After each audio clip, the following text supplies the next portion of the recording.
So, mga sangkay, medyo nakakakilabot na po itong nangyayari sa Pilipinas ngayon, no? Mayroon na naman pong pinatumba, mga sangkay.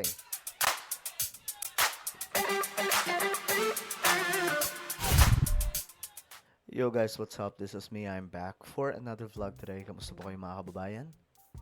Mga solid sangkay na nanunood ngayon. At ito nga mga sangkay, medyo no? Medyo ang pangit po ng lumalabas na mga balita ngayon sa ating bansa. Ito po yung mga sangkay. Ito po ay palaisipan. Ngayong mayroon pong isang dating opisyal ng ating gobyerno na mukhang, ang tingin ko dito, pinatumba eh. Hindi po ito nangyari na parang ano lang mga sangkay. Nangyari na parang aksidente lang. No, pag-usapan po natin ito dahil isa pong USEC, dating USEC mga sangkay, or undersecretary, ang natagpuan mga sangkay na sumakabilang buhay na sa isa pong ilog. Ano nga ba ang nangyari? Pag-usapan po natin. Anyway, bago tayo magtuloy-tuloy sa mga hindi pa po dyan nakakapag-subscribe sa ating YouTube channel, tayo po ay road to 2 million subscribers na. Paangat po tayo ng paangat. Kaya naman kung gusto mong mapabilang sa dumaraming mga solid sangkay, makikita po ang subscribe button sa baba ng video na to. I-click nyo lamang po yung subscribe, i-click ang bell, at i-click nyo po yung all. Sa mga nanonood po sa Facebook, i-follow nyo po yung ating Facebook page. Okay, ito po yun mga sangkay. Ito yung update kasi. Ayan. Siya po yung dating USEC or Undersecretary ng DPWH na nakita na lamang po, natagpuan daw mga sangkay yung natagpuan na lamang po sa may gilid, kung di ako nagkakamali, gilid ng ilog. Ito po yun mga sangkay. Mayroon pong video eh. Ito, tingnan po natin. Ayan. Sabi nga po dito ng ito, mayroon pong influencer, si Thea Tan, ano po siya, nagkomento siya dito. Sabi dito, please watch the other clips on Bilyonaryo FB page. Particularly the interview with her driver. After lunch yata, sila tumambay sa area na yan. So after lunch, tumambay daw po sila sa area na yan. Tapos pinaalis sila ng pulis. Pinaalis sila daw ng pulis. Mga sangkay. Kumain sila malapit sa hotel. Tapos nagstay sa hotel. Tapos nagpahatid sa driver niya sa area na yan around 2:30 p.m. So hapon, mga sangkay, may ano pa yun, mataas pa po yung araw. Iniwan ng driver, tapos hindi na niya makita mga late afternoon na ng around 5. Can we assume na siya ba ay tumalon dito mga sangkay? Ito po. Ayan po, ito yon. Yan, isa po sa mga clip yan mga sangkay. Grabe, no? Ayan po. Yan, inaano siya mga sangkay. Kinukuha na.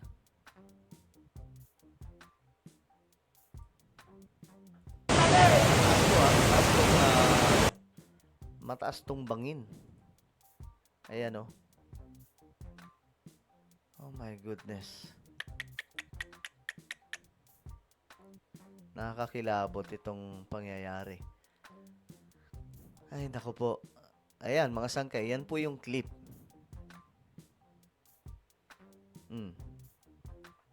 Tapos, ngayon,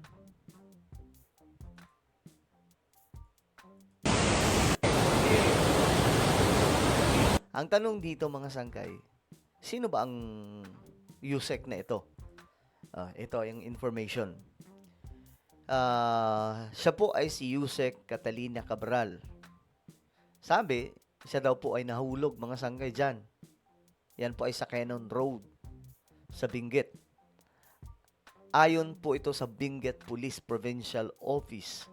Huling nakita malapit sa lugar si Cabral pasado alas 3 kahapon, noong December 18. Natagpuan siya mga sangkay sa may gilid ng ilog na ito pasado alas 8 ng gabi. Ngayon, mga sangkay, sino po si Yusek Catalina Cabral? Si Cabral ang isa sa mga opisyal ng DPWH na idinadawit sa flood control corruption. Sa madaling sabi, mga sangkay, mayroon po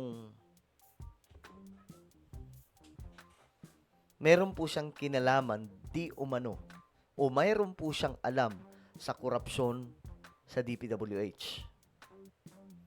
Ngayon, mga sangkay, may maraming nagdududa dyan na possible, hindi po ito yung tipong aksidente lang na parang nangyari, mga sangkay, na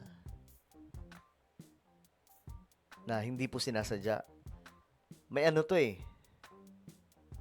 may nangyari, mga sangkay, siguro dito na mukhang ikakanta niya. Kasi natatandaan niyo, mga sangkay, marami po ang dinadampot na ngayon.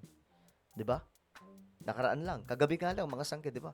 Nagkadamputan na naman. Tapos maraming mga arrest warrant ang ilalabas. At marami na rin pong arrest warrant ang inilabas. Ngayon, mga sangkay, maraming nagdududa na possible may ikakanta ang taong ito kung kaya't pinatahimik na. May ikakanta, mga sangkay, na posibleng buwaya kung kaya't pinatahimik na, kasi kasama po siya dyan . Ayan mo, si Cabral ang isa sa mga opisyal ng DPWH na idinadawit. Nababanggit po ang kanyang pangalan doon. So, kung malalim po ang kanyang alam, mga sangkay, dito sa flood control, yari. Possible, mga sangkay, na isa yun sa dahilan kung bakit may nag-comment nga, something fishy.